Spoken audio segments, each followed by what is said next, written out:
Yep. Back to the application. How much do you look at research, or what do you like to see research?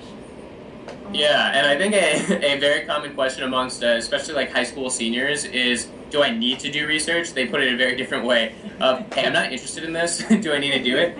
Um, we don't have any sort of hierarchy. Whatever it is you can get most involved in, get involved in it.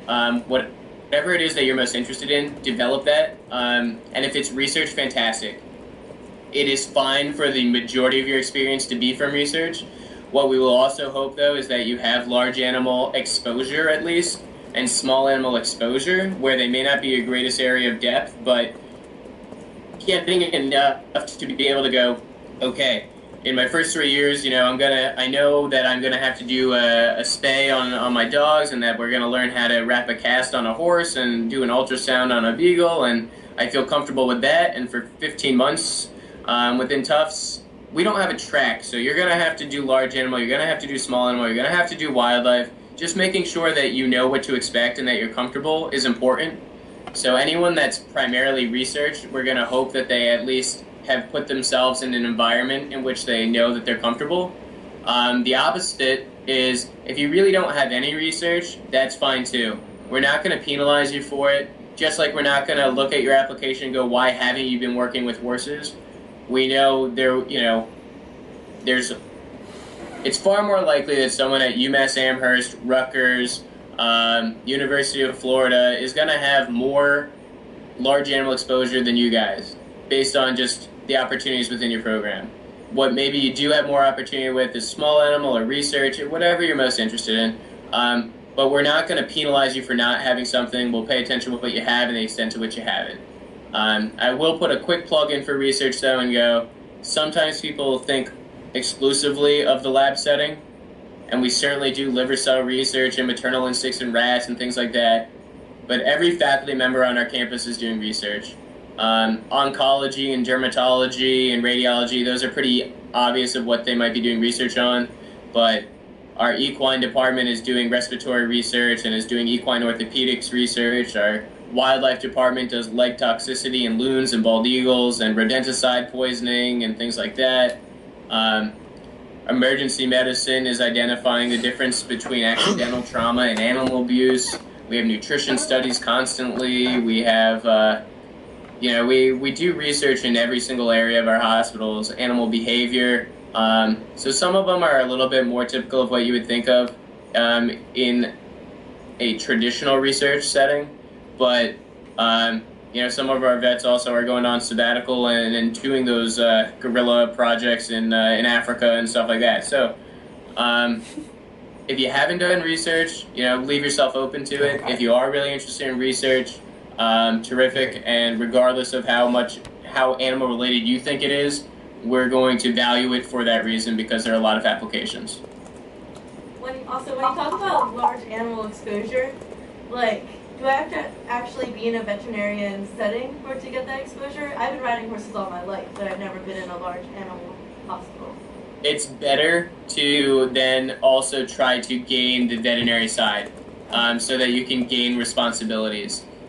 You do not need to, but the more exposure you have with vets, the more conversations you're going to be exposed to, the more realities and difficulties you're going to be aware of.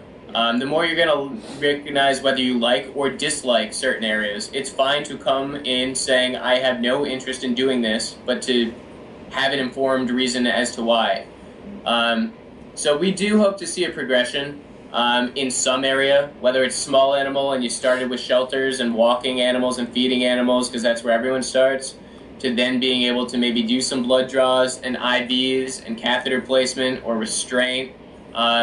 In large animal, to go on a couple large animal ride-alongs, and on your first day, usually the theme is there are less insurance policies getting in the way for large animal, especially ambulatory. So on your first day, you might say, what are you doing today? And they say, we're doing a castration, and there you go.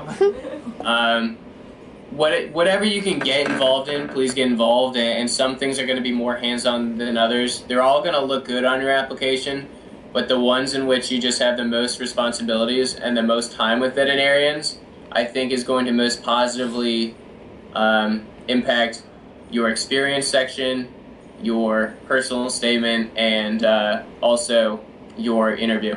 And also, with selectives, there are people that are going to get overwhelmed, and there are other people that are going to go, okay, here's how I want to start, concentrating. It will give you an idea of when you have so much room for exploration in our program, how do you hit the road running and go, here are the aspects of something that I'm interested in. It's okay to not know what it is exactly, but to know what's appealing is important.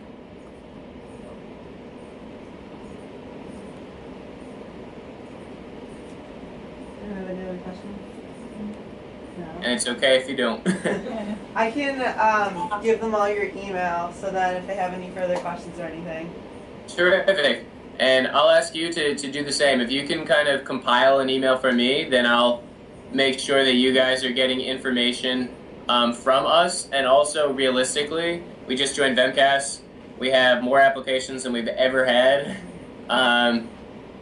In the event of the fake scenario of two people looking exactly the same, the person that we know has greater interest in our program is getting the advantage. Who's going to actually come for the interview? Who's more likely to enroll in our program? I want to make sure you get credit for coming today. But overall, let this be kind of the start of a conversation, either for you to either say, okay, Tufts has some things that I'm really interested in, let me continue to pursue that, or maybe through this you recognize we're not the right program, but also I think that's beneficial. But from here, if I can be a resource, let me know how. If I can connect you with current students or our faculty members, let me know who would be helpful. And if I can either in person or over the phone be a resource through an appointment or in a shorter, a quick question of, hey, does this class count as a social science or whatever, just send me an email. Okay.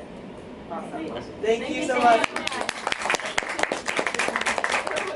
Thank you for organizing this, and hopefully I see you guys again. Thanks. Thanks. Bye. All right. I'm sorry that the flag can't wave at the end. I think that would be great. Bye. Bye. Bye.